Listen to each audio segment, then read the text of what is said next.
अस्सलाम वालेकुम and welcome to my channel eat healthy stay healthy. आज आप लोगों के साथ शेयर कर रही हूँ ये बहुत ही टेस्टी सी और झटपट बनने वाली माश दाल की रेसिपी। तो चलें बग़ैर टाइम ज़ाया किए चलते हैं किचन में। अच्छा जी, यहाँ पे इंस्टेंट माश की दाल बनाने के लिए मैंने ले लिया है कुकर और उसमें मैंने डाल दिया है 1/4 कप से थोड़ा सा ज़्यादा ऑयल। ठीक है, अब जब ऑयल गर्म हो जाएगा तो हम इसमें डालते हैं लहसुन और खुश धनिया कुटा हुआ। तो ये देखें जी, मैंने इसमें कुटा हुआ लहसुन और धनिया, खुश धनिया जो होता है इकट्ठा कूट लिया, वो डाल दिया। अब ये इसमें जब हल्का सा गोल्डन सा हो जाएगा तो मैं इसमें डाल दूँगी लाल मिर्च। अच्छा जी, लहसुन और धनिया जो है हमारा अच्छे से गोल्डन हो गया, तो इस स्टेज पे मैं डाल दूँगी इसमें लाल मिर्च 1 टीस्पून और हल्दी डालेंगे 1/2 टीस्पून और गरम मसाला डालेंगे 1/4 टीस्पून। ठीक है, ज़्यादा नहीं डालेंगे वरना दाल हमारी काली हो जाएगी।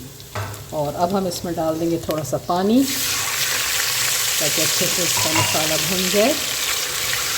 जैसे मसाला अच्छे से भुनेगा तो हमने इसमें डाल देने हैं टमाटर, अच्छे से मिक्स करेंगे। ये देखें जी, जो हमारा मसाला है ना वो बहुत अच्छे से भुन गया है। तो अब इस स्टेज पे मैं डाल दूँगी टमाटर। मैंने 2 मीडियम साइज़ के टमाटर लिए हैं और उन्हें अच्छे से बारीक सा काट लिया है। और थोड़ा सा हम इसमें पानी डाल देंगे ताकि टमाटर जो है हमारे अच्छे से सॉफ्ट हो जाएं। और साथ ही मैं इसमें 1 टीस्पून जितनी ड्राई मेथी जो होती है, खुश्क मेथी, वो भी डाल दूँगी। इससे ना खानों का टेस्ट बहुत ही अच्छा आता है। तो बस हमने टमाटरों को सॉफ्ट करना है और फिर हमने इसमें दाल डाल देनी है। मैं कहती हूँ इससे इंस्टेंट दाल ना आपने नहीं देखी होगी, बहुत ही क्विक बनती है पर टेस्ट में ये बहुत लाजवाब होती है। अच्छा जी, ये देखिए मसाला हमारा बड़ा अच्छा से भुन गया है। तो अब हम इसमें डाल देंगे दाल। ये देखें आप कि इसमें मैंने प्याज भी नहीं डाला है, पर आप इसकी ग्रेवी देख लें कितनी अच्छी बनी है। अच्छा जी, ये मेरे पास माश की दाल है जिसको मैंने 1-2 घंटे अच्छे से पानी में धोकर और भिगो कर रख दिया था। और अब ये देखें एक एक दाना कितना अच्छे से खिला खिला है। तो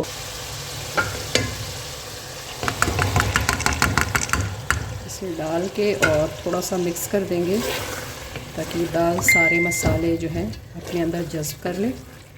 और लास्ट में हम इसमें डाल देंगे 1 टीस्पून नमक, या आप जितना खाते हैं। ठीक है, हमारे घर में 1 टीस्पून जितना खाया जाता है तो मैं इतना ही डाल दूँगी। चलिए जी, अब हम इसमें नमक ऐड कर देंगे और फिर पानी डाल देते हैं।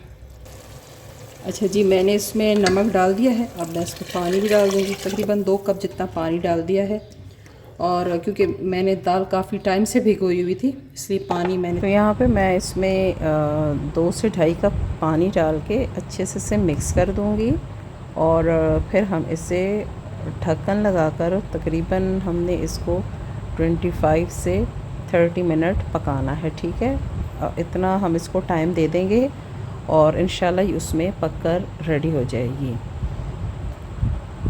तो ये देखें जी, हमारी दाल जो है बहुत ही अच्छी सॉफ्ट हो चुकी है और बहुत ही ये अच्छी लग रही है। देखें एक एक दाना इसका कितना अच्छे से खिला खिला है। और ये देखें जी, हमारी झटपट सी इंस्टेंट सी माश की दाल रेडी हो गई है। और इसको मैंने सर्व किया है। ये होममेड अचार है और इसकी रेसिपी भी मेरे चैनल पर मौजूद है, आप वहाँ से जाकर देख सकते हैं। तो उम्मीद करती हूँ कि आपको हमारी ये झटपट सी इंस्टेंट सी माश की दाल की रेसिपी अच्छी लगी होगी। अगर अच्छी लगी है तो मुझे लाइक, शेयर और कमेंट कर दें। मेरे चैनल पर नए हैं तो इसे सब्सक्राइब कर दीजिए। मैं एक और बहुत टेस्टी सी और ज़बरदस्त सी रेसिपी के साथ दोबारा हाज़िर होंगी। तब तक के लिए अल्लाह हाफ़िज़।